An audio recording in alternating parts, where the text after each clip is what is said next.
जरा अपनी आंखें बंद कीजिए और सोचिए कि आप टाइम मशीन में बैठकर वापस 1800 के दौर में पहुंच गए हैं। कोई कार, कोई बिजली और न ही मोबाइल फोन। उस समय का भारत कैसा दिखता होगा? क्या आपने कभी सोचा है कि उस दौर में आम लोगों का जीवन कैसा रहा होगा?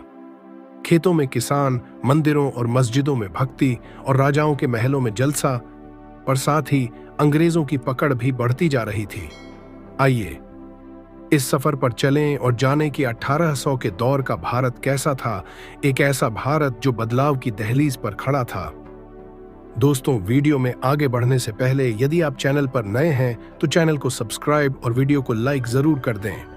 1800 के दौर का भारत प्राकृतिक सुंदरता और संपदाओं से भरपूर था, जहां विशाल नदियां, घने जंगल, उपजाऊ जमीन और विविध मौसम जीवन का आधार थे। गंगा, यमुना, ब्रह्मपुत्र, नर्मदा, गोदावरी और कावेरी जैसी नदियां जीवनदायिनी थीं, जिनके किनारे सभ्यताओं का विकास हुआ था और किसान खेती बाड़ी के लिए इन पर निर्भर थे।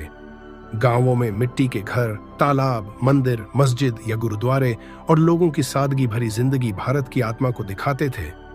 यहाँ के लोग खेती, पशुपालन और प्राकृतिक संसाधनों पर निर्भर रहते थे और हर गांव एक आत्मनिर्भर इकाई की तरह था। मानसून पर निर्भर खेती में चावल, गेहूं, दालें और मसाले उगाए जाते थे, लेकिन अकाल और बाढ़ जैसी समस्याएं भी थीं। शहरों और गांवों में बड़ा अंतर था। गांव सादगी और प्रकृति से जुड़े थे, जबकि शहर व्यापार और प्रशासन के केंद्र थे। इस शांतिपूर्ण और प्राकृतिक भारत पर अंग्रेजों की नजरें थीं, जो आने वाले समय में इस देश के लिए बड़ी चुनौतियां लेकर आने वाली थीं। 1800 के दौर का भारत अपनी सामाजिक संरचना और अनोखी जीवन शैली के लिए जाना जाता था। समाज मुख्यतः जाति प्रथा और वर्ग विभाजन पर आधारित था, जहां ब्राह्मण, क्षत्रिय, वैश्य और शूद्र वर्ग अपने अपने कार्यों और सीमाओं में बंधे थे। लेकिन इस व्यवस्था में भेदभाव भी गहराई तक फैला हुआ था। महिलाओं की स्थिति कमजोर थी और वे घरेलू जिम्मेदारियों तक सीमित रहती थीं, जबकि शिक्षा और अधिकार केवल उच्च वर्ग की महिलाओं को ही मिलते थे।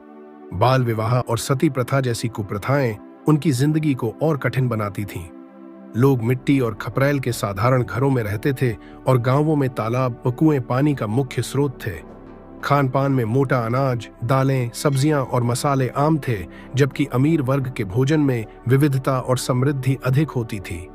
किसान और कारीगर अपने काम से जीवन यापन करते थे, जबकि व्यापारी मसाले, रेशम और हस्तशिल्प का व्यापार करते थे। धार्मिक जीवन समाज का आधार था और हिंदू, मुस्लिम, बौद्ध, जैन और सिख धर्म के अनुयायी पूजा अर्चना व त्योहारों में सामूहिक रूप से भाग लेते थे।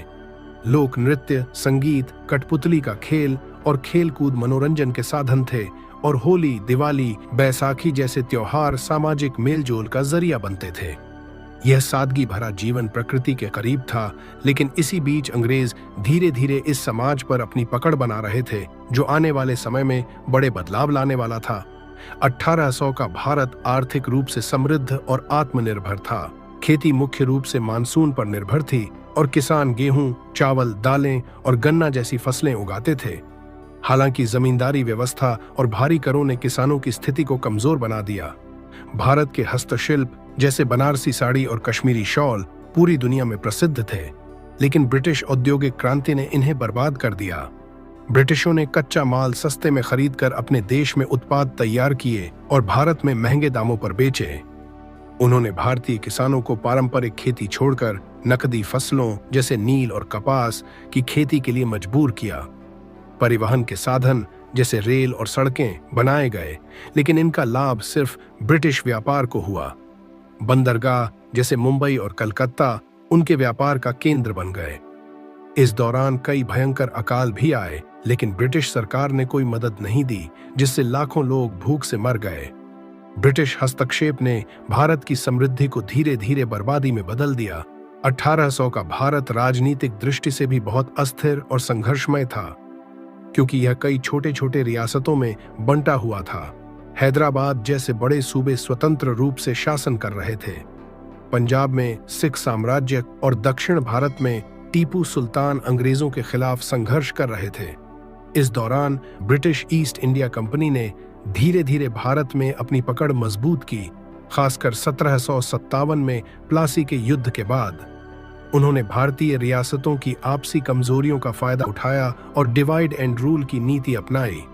साथ ही सहायक संधि प्रणाली के तहत भारतीय शासकों को कमजोर किया और उनकी रियासतों पर कब्जा किया। टीपू सुल्तान और मराठों जैसे भारतीय शासकों ने अंग्रेजों का विरोध किया, लेकिन उनकी सेनाएं असंगठित थीं और धीरे धीरे वे हार गए। सिख साम्राज्य ने भी संघर्ष किया, लेकिन 1839 में महाराजा रणजीत सिंह की मृत्यु के बाद अंग्रेजों ने पंजाब पर भी कब्जा कर लिया। इस राजनीतिक उथल-पुथल का असर आम जनता पर पड़ा, जिनकी गरीबी और शोषण में वृद्धि हुई, जिससे समाज में असंतोष और विद्रोह की भावना जागी। इस संघर्ष और अस्थिरता ने बाद में 1857 के स्वतंत्रता संग्राम की नींव रखी।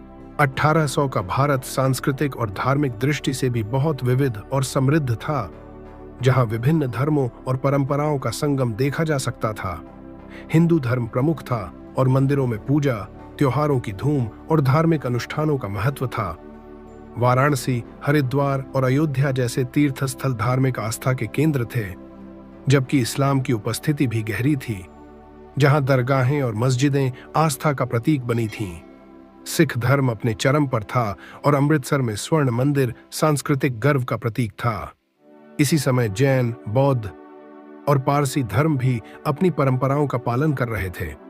भारत में त्योहारों जैसे होली, दीपावली, ईद और बैसाखी ने समाज को जोड़ने और सामूहिक खुशियों का प्रतीक बने। कला, संगीत और साहित्य भी अपने चरम पर थे, जहां शास्त्रीय संगीत, नृत्य और चित्रकारी की परंपराएं जीवित थीं और साहित्य में तुलसीदास और मीर तकी जैसे कवियों का योगदान था। हालांकि भारतीय समाज में सती प्रथा और बाल विवाह जैसी कुप्रथाएं थीं, जिनके खिलाफ सुधारक जैसे राजा राममोहन राय ने जागरूकता फैलाने का प्रयास किया। भारतीय समाज में परिवार और परंपराओं का बड़ा महत्व था और जीवन के हर पहलू में धर्म का प्रभाव देखा जाता था।